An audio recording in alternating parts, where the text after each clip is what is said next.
Longsor dan banjir bandang di Aceh, Sumatera Utara, dan Sumatera Barat terus menyisakan korban.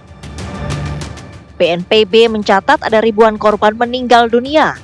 Rumah dan fasilitas umum hilang tersapu bencana.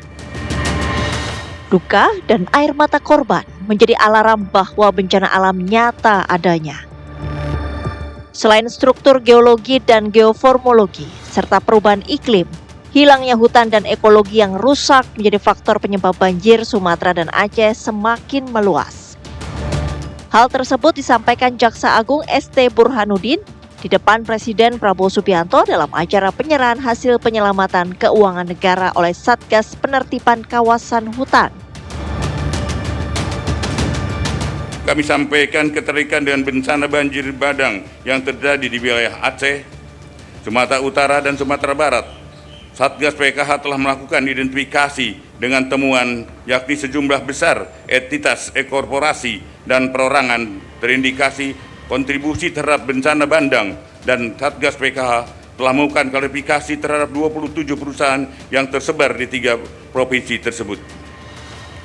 Adapun berdasarkan hasil klarifikasi Satgas PKH dan hasil analisa Pusat Riset Interdisipliner ITB, diperoleh temuan terdapat korelasi kuat bahwa bencana banjir besar di Sumatera bukan hanya fenomena alam biasa, melainkan terarah pada alih fungsi lahan yang masif di hulu sungai daerah aliran sungai yang bertemu dengan curah hujan yang tinggi, sehingga dampak hilangnya tutupan vegetasi di hulu daerah aliran sungai yang menyebabkan daya serap tanah berkurang.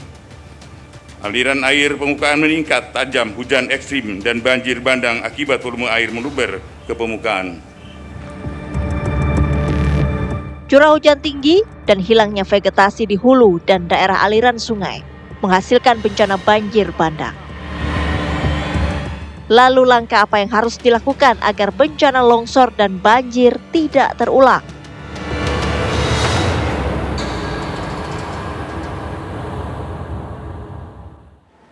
Ya, itu tadi yang menjadi pertanyaan besar. Apa sesungguhnya upaya agar penanganan bencana ini tidak terulang lagi di daerah lainnya? Terkhusus tadi kita sama-sama sudah mendengarkan bahwa penyebab banjir bandang dan tanah longsor bukan hanya karena cuaca ekstrim, tapi ada dugaan dari alih fungsi lahan. Nah, kami akan membahasnya bersama sejumlah narasumber yang saat ini sudah bergabung bersama kami. Di sebelah saya sudah ada Pak Pujiono Suwandi yang merupakan Ketua Komisi Kejaksaan Republik Indonesia. Selamat malam, Mas Puji. Sehat selalu. Terima kasih sudah hadir bersama kami. Siap. Dan di sebelahnya langsung saja kami menyapa Mbak Marsha M. Handayani yang merupakan peneliti dari AISEL. Selamat malam, Mbak Marsha. Terima kasih sudah hadir bersama kami. Dan kami juga ingin menyapa salah satu narasumber kami yang sudah hadir sebelumnya, Pak Hadianto Warjaman selaku ahli kebencanaan dari Universitas Indonesia. Assalamualaikum, Pak. Waalaikumsalam. Sehat selalu. Sehat selalu. Ya, Semoga dan Mbak juga untuk sehat. mengetahui pemirsa bagaimana sesungguhnya kondisi dan juga perkembangan penanganan bencana di lokasi, kami juga saat ini ingin menyapa Gubernur Sumatera Barat bersama Mahyildi Ansarullah yang nanti akan bergabung bersama kami dan menyebutkan bagaimana perkembangan penanganan dan juga pemulihan, rekonstruksi dan rehabilitasi khususnya di Sumatera Barat. Pemirsa, langsung saja kita mulai dialognya, menelaah kembali bagaimana pernyataan dari Jaksa Agung Republik Indonesia ST Burhanuddin yang menyebutkan bukan hanya cuaca buruk ataupun curah hujan tinggi, melainkan ada faktor-faktor lainnya. Mas Puji, silakan. Bagaimana tanggapannya? Itu langkah maju ya. Selama ini kan kejaksaan kalau dalam sektor kebencanaan alam ya, itu kan belum banyak masuk ya. Jadi ketika kemudian Pak Jaksa Agung menyampaikan bukan gagasan tapi komitmen untuk kemudian melakukan penyidikan terhadap korporasi penyebab bencana ini langkah maju dan kita dukung, tinggal kita kemudian kita tagih saja apakah kemudian yang disampaikan Pak Jaksa Agung ini kemudian diikuti. Itu satu. Kedua, kalau kemudian kita melihat instrumen yang kemudian ada saat ini ya, yang dipakai adalah Satgas PKH, tentu kalau kita lihat kewenangan di Satgas PKH berdasar Perpres 2025 tidak sampai kemudian pada aspek-aspek pidana, sehingga kemudian ketika kemudian masuk pada aspek pidana tentu menjadi kewenangan nanti, baik itu khususnya kalau Pak Jaksa Agung tentu adalah instrumen di Kejaksaan Agung khususnya di pidana khusus. Kalau misalnya ada izin-izin usaha yang ilegal, maka kewenangan itu bisa kemudian kejaksaan bisa masuk. Ya, klarifikasi pun juga sudah dilakukan 27 perusahaan. Sebenarnya kalau kita lihat lebih ya, lebih. Baik. Itu bukan hanya perusahaan tapi juga perorangan juga. Baik. Yang sudah diklarifikasi ada 27. Kalau kita lihat beberapa data, Aceh itu ada 7 titik ya Pak. Sumatera Utara ada 3 titik, Sumatera Barat ada 3 titik. Nah, penyebabnya itu lebih dari 30-an penyebab, baik itu korporasi maupun perorangan yang melakukan pembalakan liar dan aktivitas mining.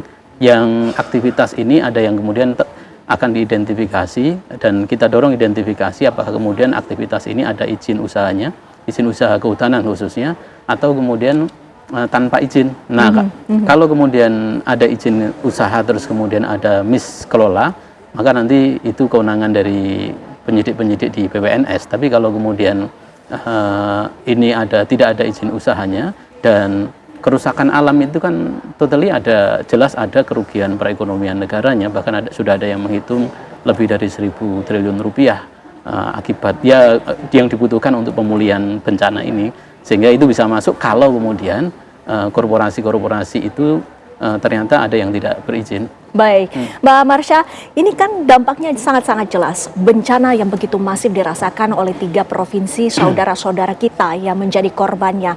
Ataukah ini menurut Anda izin ataupun tidak?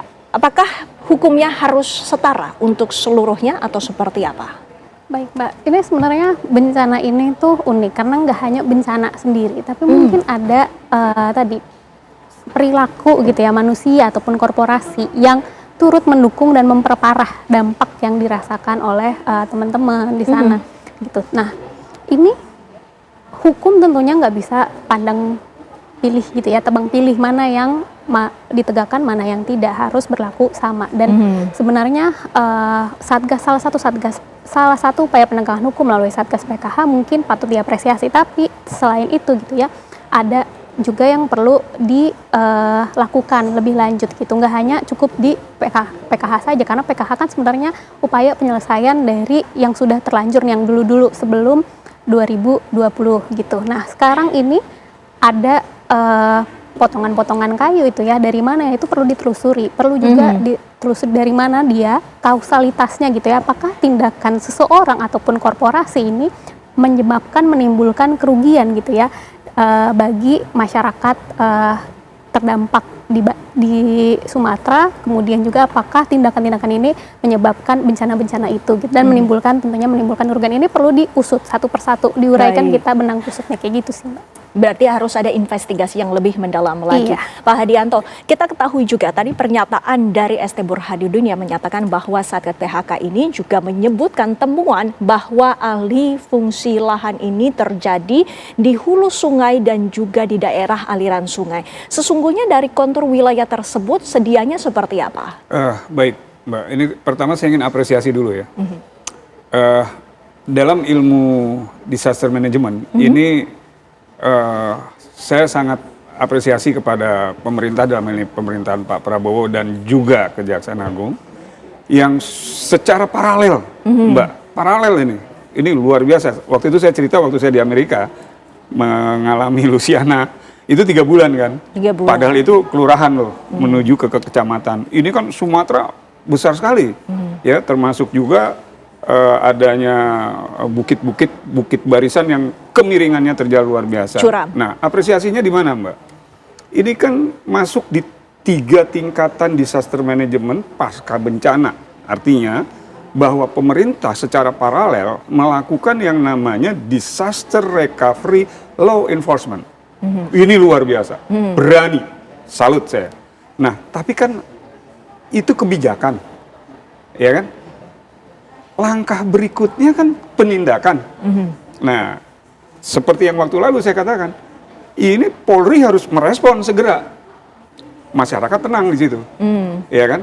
Menuju ke 2026. Nah, kemudian menyangkut masalah topografi ya, pasca kejadian ini ya, kita melihat bahwa apa yang terjadi di dalam DAS, ya, daerah aliran sungai, hulu, tengah, hilir, dengan gerakan air yang demikian dahsyat, kan menimbulkan das baru, kami lagi kaji tadi nih. Iya, Tadi kami baik.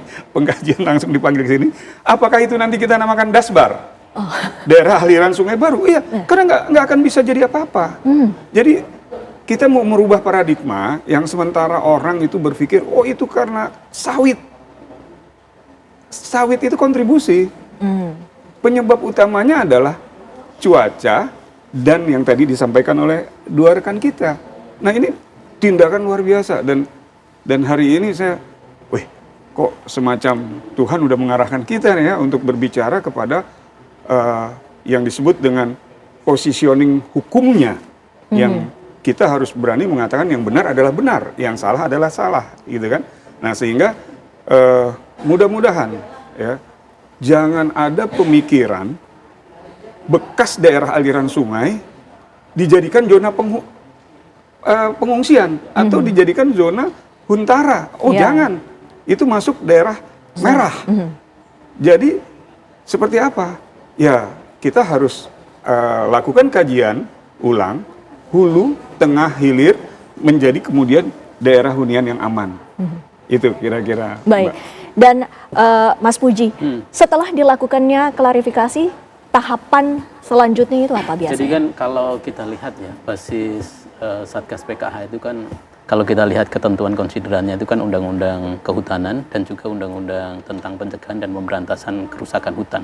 Dalam undang-undang itu diatur 3 sanksi, baik itu administratif, perdata maupun pidana. Nah, domainnya kejaksaan itu adalah sanksi yang sifatnya administratif dan pidana. Nah, administratif itu bisa berujung pada sampai tindakan-tindakan untuk mencabut izin, sampai kemudian memaksa korporasi atau pihak yang melakukan pelanggaran itu melakukan pemulihan, itu bisa kemudian dilakukan. Kalau kemudian ada pelanggaran-pelanggaran administratif yang disebut, atau kemudian ketika nanti ujungnya ini adalah dia memang tidak memiliki izin usaha, atau kemudian salah satu izin usaha di antara sekian izin usaha yang harus dimiliki itu dia tidak memiliki, maka ujungnya adalah pidana. Pidana nanti kita tinggal lihat saja, pidana itu apakah kemudian ini masuk pada kelalaian atau kemudian masuk pada kesengajaan. Unsur itu ada. Nah, kalau kemudian dia memiliki izin, berarti kan ada 2 pihak yang kemudian bisa kemudian diselidiki lebih jauh. Pertama adalah korporasinya, barangkali dia miskelola tadi, sehingga kalau dia memiliki izin dan kemudian miskelola itu berarti nanti mungkin BPNS yang kemudian melakukan penyidikan. Tapi kalau kemudian izin yang dia punya itu ada dugaan kemudian perbuatan melawan hukum, misalnya dia menyuap untuk mendapatkan izin dan segala macam, ini kejaksaan juga bisa turun. Baik. Dan kalau kita lihat komitmen ini ya sama seperti Pak Ardianto tadi sampaikan, ini langkah maju dan berani. Setidaknya harapan publik ketika kemudian ini tidak berhenti pada aspek pidana, tidak berhenti pada aspek kemudian bahwa ini bencana ini adalah karena alam, karena kita lihat kan kayu begitu banyak sekali, ini kan membuktikan dan secara kasat mata kelihatan bahwa ada salah kelola nih ya di atas, artinya di hutan, di hulu. Nah ini yang harus kemudian dibenahi dan intervensi hukum harus hadir. Ya, investigasi ini masih terus dilakukan, namun apakah benar hal tersebut yang diharapkan oleh publik? Pak Gubernur, saat ini sudah tersambung bersama kami ingin mengetahui apakah dengan diadakannya penyelidikan secara menyeluruh dengan adanya faktor-faktor lainnya yang menjadi penyebab baik itu banjir bandang dan juga tanah longsor di Sumatera ini, bagaimana pula tanggapan dari daerah? Ditahan Pak Gubernur, nanti kami akan kembali pemirsa usai jeda pariwara berikut ini.